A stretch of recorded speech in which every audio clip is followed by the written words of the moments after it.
Step 1, you make a plan. Step 2, you throw the plan completely out the window, because apparently that's just what I do now. Hey everyone, welcome back to Andrew's Wizardly Reads, and today, guys, we are doing the monthly wrap-up for January of 2025, which it's hard to imagine that the month is already gone, despite the fact that it feels like it's been a really long month, but also a really short month.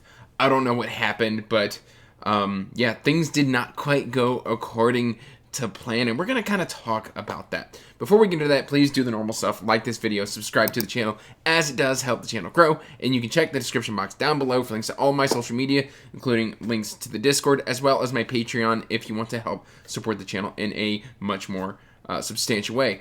Before we get much further on, I just want to give a huge shout out to my new top tier wizard patrons, my DNF arch wizards, Spyro and Brian. Thank you so much for your support. It means the absolute world to me. I now have patrons who can stop me from DNFing books, and this is going to be not only terrifying, but very, very exciting.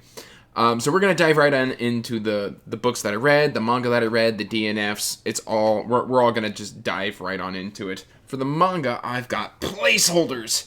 And you can see here Berserk and Tsubasa Chronicles. Tsubasa Chronicles, yes. Right here, this is Omnibus Volume 2. I did Omnibus Volume 1 on my Kindle because the copy that my library had was all torn up and they only had Volume 1. So I was like, oh, I'm going to do all of that manga digitally on Kindle. And then I went back to the library and apparently somebody had just checked out the entire series and they now have all of the Omnibus editions. So I've picked up Volume 2 on physical Omnibus. So we've got that to look forward to next month.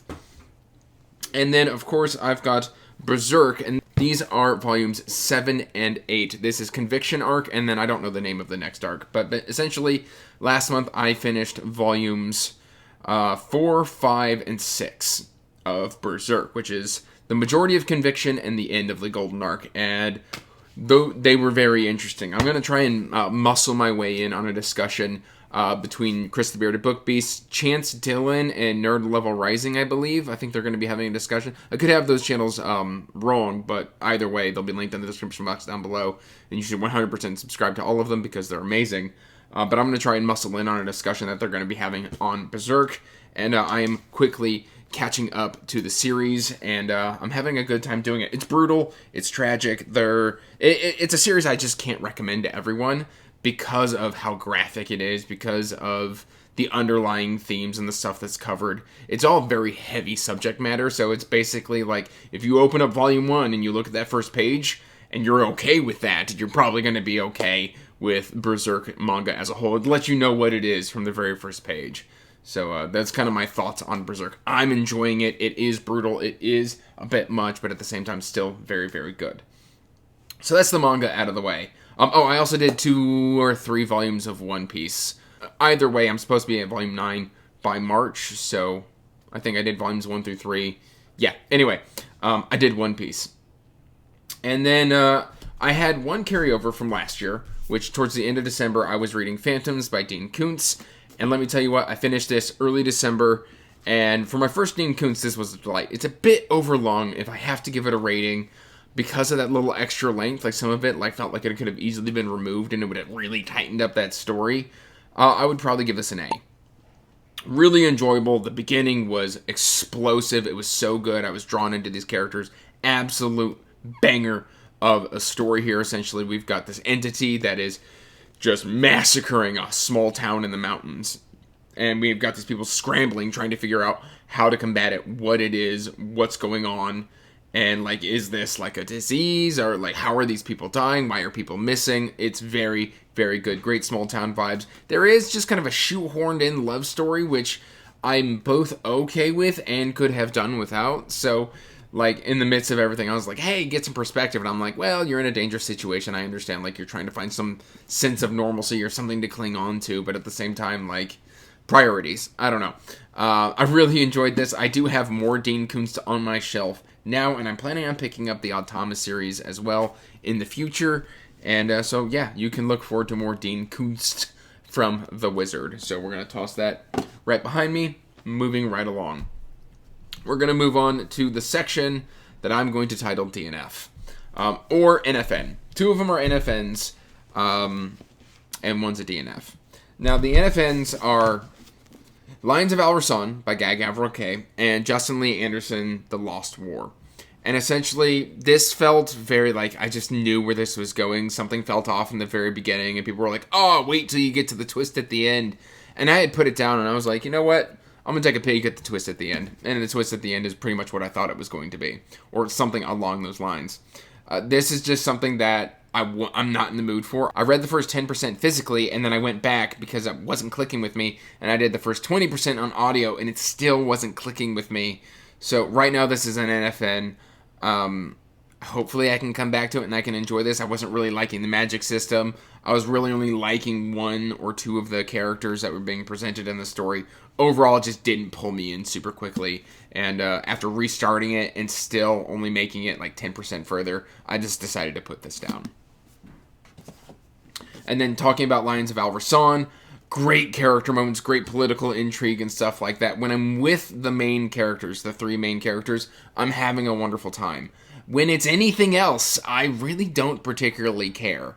I'm actually mostly confused about the world building, and there's just all these princes and kings at war with each other, and it's just a bit much that I don't care about. Like, I care about these characters and what they're doing, but the outside world, I could care less about. And so for that reason, like, I got halfway through this, and I was just like, this just isn't for me. At least not right now. I've still got the audiobook. I don't know if I'm going to keep the physical edition. I had heard how amazing this was, and when this is amazing, it is amazing. Like, when you are sitting with those characters, there's just something magical. You're instantly drawn in, and you can, like, just fist pump. Like, the highs are really high, but the connective tissue of the story just wasn't really working for me. So I got 50% in, and I was just like, not right now. So I've put this down. And then this one hurts. And I've decided to DNF this series because I know it's not going to be for me. It took me 3 attempts to get through one of the author's similar books, and I don't know. Like, the first 20% of this book, I was incredibly drawn in.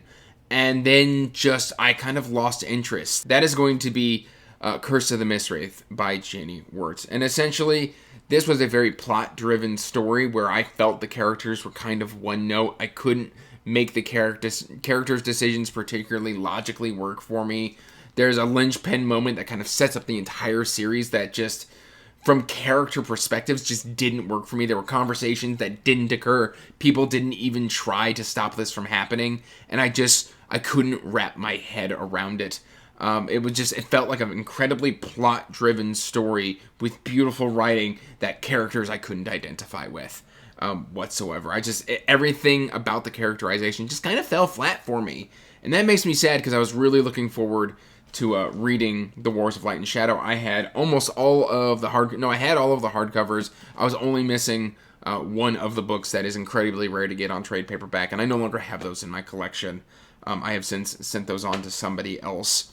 And I'm really, really bummed out about this. I got 70% into it, and the inciting incident between these two brothers just absolutely fell flat for me. It didn't work. I didn't believe it. And it just, overall, I had to tap out. I was forcing myself to read through this. I had numerous complaints, and they weren't getting addressed fast enough. And even though I'm okay with deeper mysteries in a story, if what I'm reading currently in the moment isn't enjoyable to me, then I'm just not having a good reading experience. I'm not willing to delay gratification for book 10 to enjoy book 1. So that's kind of my thoughts, and that sounds incredibly harsh, but those are kind of my thoughts here on Curse of the Mistwraith. Beautiful writing. Janny is a legend. This one's just not for me. Moving along from Negative Nancy, there's 2 that I read that I don't physically own. I, of course, read Threshold. This is the Cradle Will White short story collection, and I like how it tied everything together at the end. If I was going to give this one a rating, I'd probably give it a B+ to an A-. Like, it was good to be back in Cradle, but none of those stories were particularly mind-blowing, despite the fact that some of them were incredibly entertaining. And overall, I want more Cradle. And so the fact that I got more Cradle, even in any sort of format, like this was just an absolute delight and a treat for a Cradle fan to get their hands on. If you like Cradle, you're going to love this. And it's something that you probably need to read post end of the series, because almost all of the short stories take place post end of series. I don't really want to dive too much into spoilers. So yeah, very good, very enjoyable, and I liked that. Also, because I'd put down Curse of the Mistwraith, I was scrambling for something, and I remembered my buddy Brian from BellTube saying he loved The Good Guys by Eric Ugland. And he recommended the audiobook, but I was looking for something to read with my eyes. So I downloaded the ebook off of Kindle Unlimited, and the book is One More Last Time is the first book. Incredibly short, 250 pages. I burned through like 10% a night. Had a fantastic time with it. If I was going to give it a rating, I'd probably give it a B+ to an A-. Very enjoyable. He says the narrator is fantastic. I may do the narration for book 2, but this is definitely a series I plan on continuing. And yeah, I had a lot of fun just getting to kind of explore this world of Woldrani with Montana. I like the game-lit elements. I like the lit RPG elements of this. It was easy to read. It was entertaining watching somebody come from a completely different background and try and fit into this society while having no clue of what's going on. And yeah, I'm really, really enjoying this series. So I am planning 100% to continue The Good Guys by Eric Ugland. And I think he said the narrator's name was like Neil Helligers or something like that. I think I've said that correctly. So yeah. Moving right along, I then finished 3 more books this month. And I finished Freedom of the Mask. This is Robert McCammon, book number 6. And this was just really, really good. There was a couple things that I had complaints on. They felt kind of almost Hollywood movie-esque, where I was just like, that wouldn't happen. And I had some minor complaints there. But overall, what a continuation of the Matthew Corbett series, where we're kind of just moving right along through this story. It's just absolutely pulling you through. The cliffhanger and where we leave off at the end of this, like, fingers crossed, like, things go well for Matthew, because he has found himself in a pickle multiple times throughout this series. And, I mean, just Robert McCammon is such a fantastic writer. I think he's probably one of my new favorite authors. To the point where I find myself just buying up Robert McCammon's backlog because I have so much faith in his writing. Are they my favorite books? No. Usually I have a couple complaints, but overall, like, just delightful writing and rich stories and rich characterization, heavy-hitting moments and moments of horror where, like, I was like, I don't know what I would do in that situation. Robert McCammon just excels at stuff like that. Very, very, very, very, very, very good. I would probably give this an A- to an A. I've really, really enjoyed this, despite my complaints. And then 1,000 Li, The Fourth Fall by Tao Wong. This is the penultimate entry in 1,000 Li. Again, when I put down Curse of the Mistwraith, I needed a palate cleanser. And what better palate cleanser than my boy Tao Wong and 1,000 Li. I love cultivation progression fantasy, and this did not disappoint. It is a bit heavy on the politics that went a little bit over my head, where I'm just like, I don't know what's going on in this world. But there's like a bunch of machinations and political maneuvering and discussions like that. That's kind of heavy in this book. But the end of this book is so explosive. And there's one book left, and it sets that end of series book up beautifully. I believe that's supposed to be coming out in the next 5 to 6 months. I'm very excited for this. Wu Ying is just such a great character, and I got to know what happens now, because the cliffhanger on the end of this, like, we don't know. It's fantastic. I love this. I would probably give this one a B+ to an A-. I was kind of bored through the politics, but man, that ending just makes up for it. Woohoo! And then finally, we've got my book of the month, which should surprise nobody, as I believe this is also a new favorite author of mine. We've got The Keep by F. Paul Wilson, and what a treat. This takes place in the 1930s. We've got Nazi Germany involved. We've got people who are fighting the Germans from within inside the army. We've got this, good versus evil. We've got ancient evil versus ancient good. we've got swords, we've got vampires, we've got horror. This was phenomenal. I would give this an A to an A+ rating. I just don't have any real complaints for the keep. If you have not picked up an F. Paul Wilson, what are you doing? Please read these books because they are phenomenal. I can easily see this becoming one of my favorite books of the year. It was just that incredibly good and that entertaining, and it just stuck with me. These are the books that I have read in January of 2025. I'm sure there's something I've forgotten. Potentially, I was taste testing a whole bunch of books, and yeah, like these are the ones I ended up finishing. Last side note, I am coming back to Wind and Truth. I am currently reading it. No, I'm not having a good time with it, but I just can't leave it where I left it. I want to at least finish Wind and Truth to say, hey, that's done, it's over with, and then I have got 10 years to decide if I even want to attempt to continue Stormlight Archive books when book number 6 drops. I don't anticipate I'll be finishing it in the next 48 hours, or no, scratch that, 36 hours. I highly doubt I'll be finishing it. So that's kind of where I'm currently at with that. But again, let me know in the comments section down below what your favorite reads of the month were. I love getting recommendations from you all. But that's all I've really got for today, guys. I hope you're doing well. Till next time, peace out, stay magical, bye. And as always, I want to give a huge thank you to my patrons. Thank you for supporting my passion and my hobby. It means the world to me.